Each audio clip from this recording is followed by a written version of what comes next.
everyone, it's Laura, and today I'm here to talk to you about the memoir Pageboy.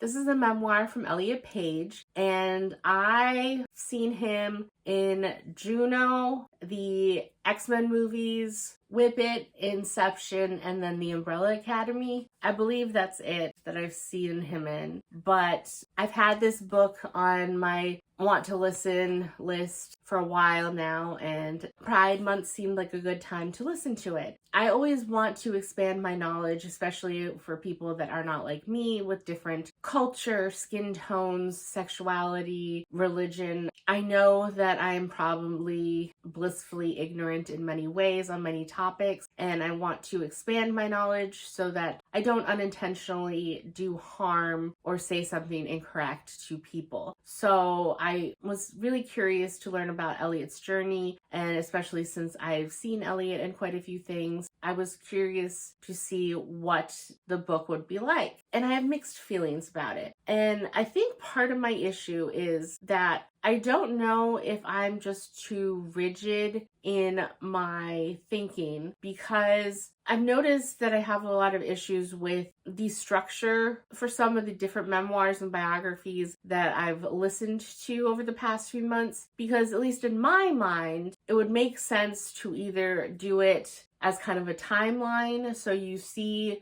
the person as they get older and experience more, or if you were to categorize it about specific topics, like let me tell you about my mother and this is what's happened over the years, or I don't know how to better describe what I'm thinking, but this story was also told very non-linearly, and it made it hard, at least for me, to listen in audiobook format and always follow along to know when something was happening or when it was taking place. And it very well could be something that if I had a physical book in front of me, that there might be a date at the beginning of the chapter. That's something that's easier to reference, and I'm lazy and don't really go to the library and get physical books. And I know that's something that I should do. And once I get through my physical TBR, I will probably explore that more. But when I have so many books surrounding me, I find it hard to go out of my way to get a physical copy of a book when I can just get the audio.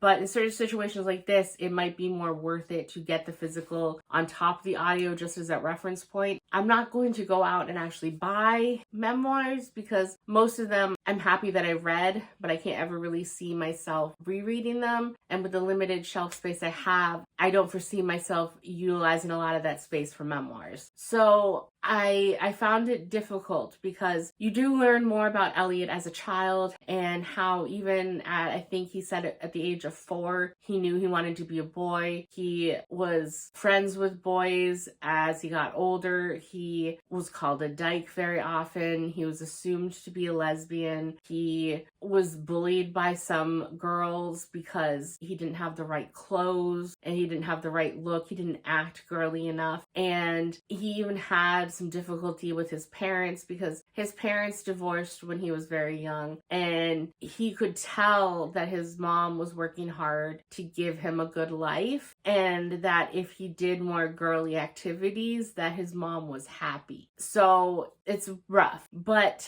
it jumps kind of all over the place, because you learn more about, I think it was high school, where he was rooming with a girl and he was talking about being on the soccer team and how he was kind of outcast there and the bullying that he went through with high school. But then you go back to his childhood. So it was a little all over the place for me for that. But I did really enjoy overall learning more about him, because I didn't know a lot about him, basically. I knew him from his roles where he was very dry and sarcastic, but also a good actor. So seeing kind of more behind that mask and behind the public-facing image, it was very surprising to see all of the difficulties that he dealt with in the industry, and just how he's always been a very petite person, and unfortunately that seems to have worked against him, and he was taken advantage of by many people in the industry, both male and female, and that just really, really sucks. And my heart hurts anytime I learn more about the corruption in the entertainment industry and what people have just quietly suffered through, and many taking years and years before they manage to get therapy to start dealing with all that baggage. And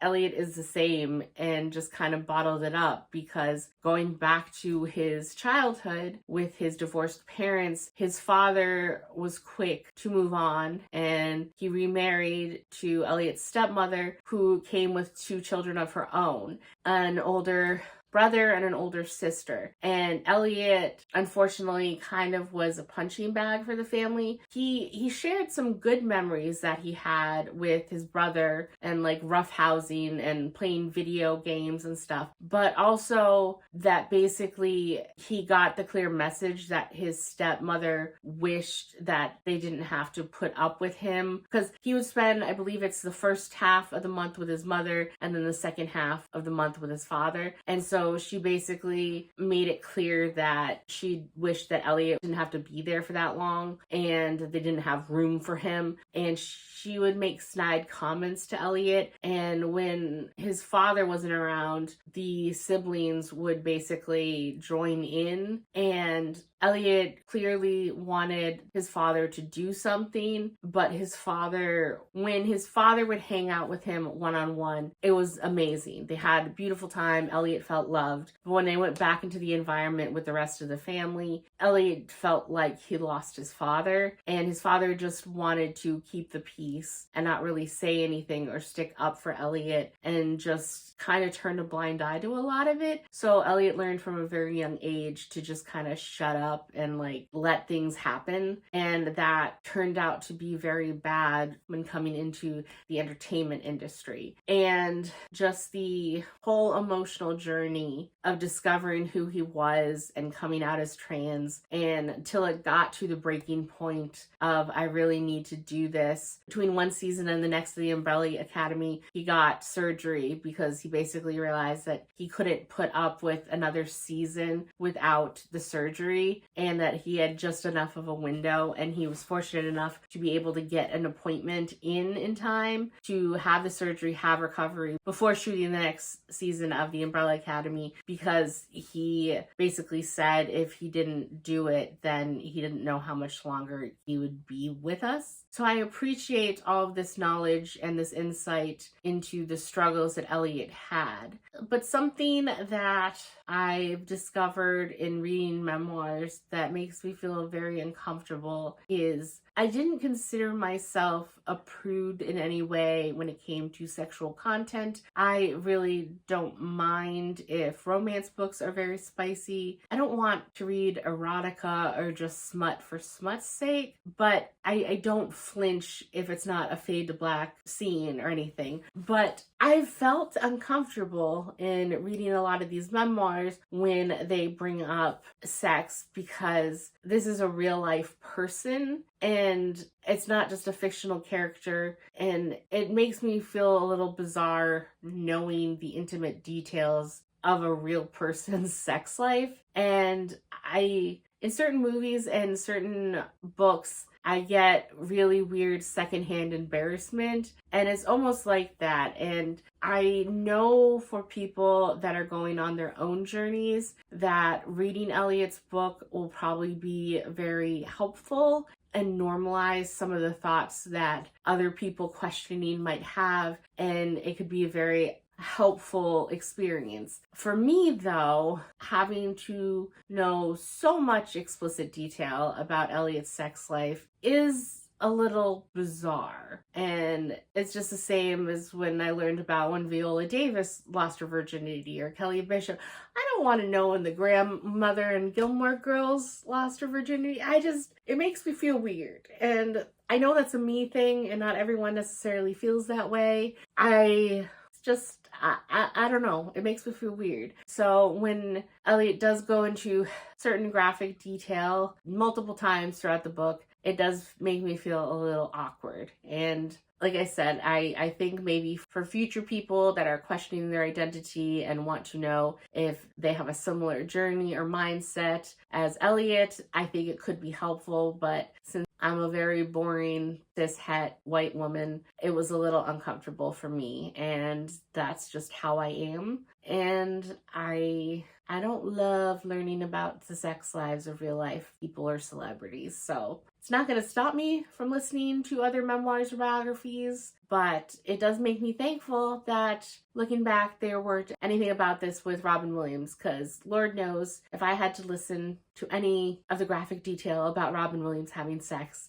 I would have skipped that part of his book, because no, I don't want to know. I don't want to know. So overall, I gave this a 4.25. Like I said, I feel weird rating memoirs, but I guess I kind of need to for tracking and everything. And just because of the slight difficulty with following the timeline, and because I don't appreciate the graphic sex, at least for me, that's why I gave it a 4.25. But I do feel like I understand a lot more of the difficult struggle that Elliot went through, and I do want nothing but the best for him in the future going forward. And he definitely seems a lot more confident and happy now. And from what I understand after Googling stuff online, it seems like he's definitely in a better headspace, and he has distanced himself from certain people that have caused him distress in the past. And I just hope that he ends up happy and healthy and fulfilled, because I didn't know any of the horrible stuff he had to put up with, and he definitely deserves to have